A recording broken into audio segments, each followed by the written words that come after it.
456번 게임에 돌아온 걸 환영하네. 3 साल बाद जीहान यानी कि प्लेयर 456 जिसने स्क्विड गेम में जीत हासिल की थी वापस आ गया है। लेकिन इस बार ना बदले के लिए और ना ही पैसों के लिए। इस बार उसका मेन गोल है इस पूरे ऑपरेशन को ख़त्म करना। इस सीज़न में हमें नए कैरेक्टर्स देखने को मिलते हैं एंड इसके साथ ही कुछ पुराने चेहरे भी वापसी करते हैं। साथ ही वही गट रेंचिंग टेंशन है जो हमें पहले सीज़न में इतनी पसंद आई थी। स्टोरी एक बार फिर ऐसी स्थिति में पहुंचती है जहां हर पल कुछ बड़ा होने की उम्मीद बनी रहती है। लेकिन इस बार स्टेक्स सिर्फ गेम तक सीमित नहीं है बल्कि इससे भी बड़ी लड़ाई की ओर इशारा करते हैं।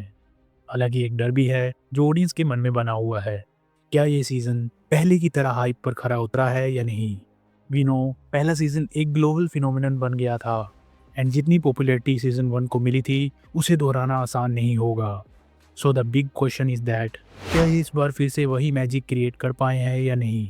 तो मेरा यही आंसर है यस काइंड ऑफ। लेकिन इस सीज़न की वाइब और एग्जीक्यूशन पिछले सीज़न से थोड़ा अलग है। ये बिल्कुल वैसा नहीं है जैसा सभी एक्सपेक्ट कर रहे थे। सो पहली नज़र में सब कुछ जाना पहचाना सा लगता है।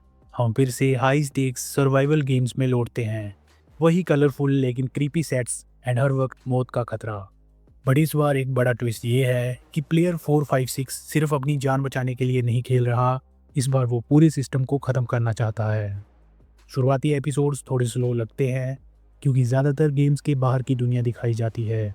जीहान अपने साथियों को इकट्ठा करने और नए पार्टिसिपेंट्स को आने वाले खतरों के बारे में चेतावनी देने की कोशिश करता है।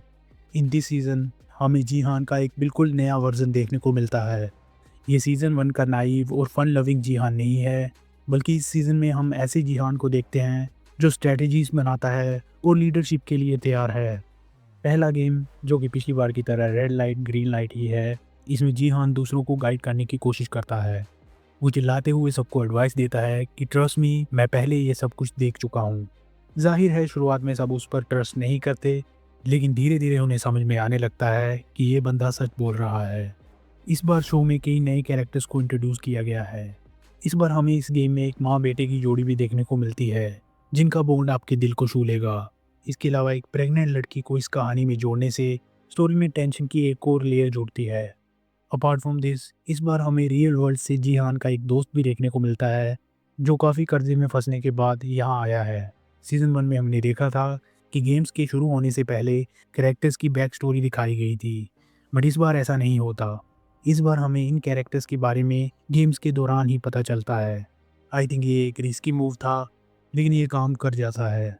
हम सभी कैरेक्टर्स की पर्सनैलिटीज़ को रियल टाइम में अनफोल्ड होते हुए देखते हैं जो सस्पेंस को और भी ज़्यादा इंक्रीज कर देता है। अब आते हैं सबसे बड़े सवाल पे जो है पेसिंग। अगर आप उन लोगों में हैं जिन्हें रैपिड एक्शन चाहिए तो पहले 2 एपिसोड्स आपकी पेशेंस का टेस्ट ले सकते हैं क्योंकि गेम्स तुरंत शुरू नहीं होते। इसके बजाय कहानी धीरे धीरे स्टेक्स को बिल्ड करती है। लेकिन एक बार जब गेम शुरू होते हैं तो ट्रस्ट मी काफ़ी मज़ा आता है। टेंशन, स्ट्रेटजी एंड बिट्रेयल्स सब कुछ पहले से भी ज़्यादा इंटेंस है। नई गेम्स आपके दिमाग के साथ और भी ज़्यादा खेलते हैं। सब गेम्स में से मुझे सबसे stand out game merry go round लगा। ये विजुअली स्टनिंग था लेकिन साथ ही काफ़ी ज़्यादा ब्रूटल चैलेंजेस में से एक था।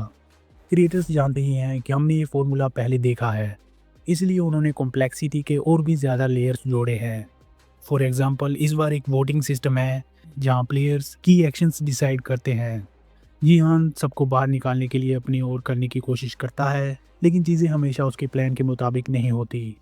इस सीज़न में आपको बार बार गैस करना पड़ता है कि किस पर ट्रस्ट किया जा सकता है, क्या सब मरने वाले हैं या इस बार सभी सर्वाइव कर जाएंगे।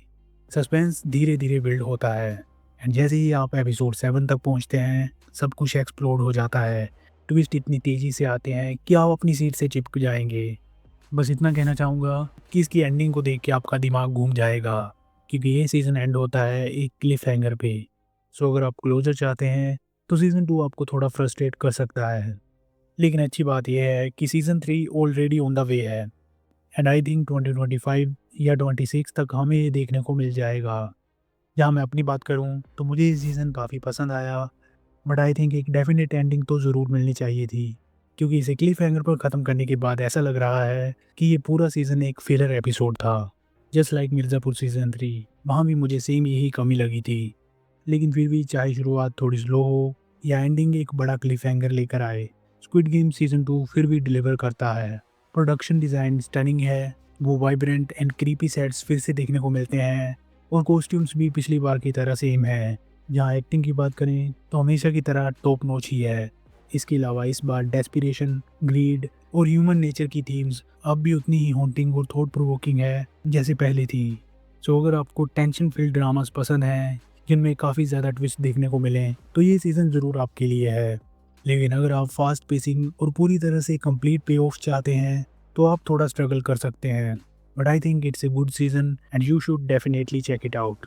मैं ये देखने के लिए एक्साइटेड हूँ कि इससे आगे कहानी कहाँ जाएगी। So that's it. उम्मीद है कि आपको मेरा ये रिव्यू पसंद आया, तो प्लीज़ इसे लाइक तो ज़रूर कर देना। एंड अकेले के लिए मज़े लेना काफ़ी गलत बात है, इसलिए इस वीडियो को अपने दोस्तों को भी शेयर करो। सुपरमैन टीजर ट्रेलर का फुल डिटेल ब्रेकडाउन आपको इस वीडियो में देखने को मिल जाएगा जो यहाँ पे शो हो रही है, तो इसे भी एक बार ज़रूर चेक कर लेना। एंड ऐसे ही movie updates and super hero news के लिए please make sure to subscribe my channel. मैं मिलता हूँ आपसे एक नई वीडियो में।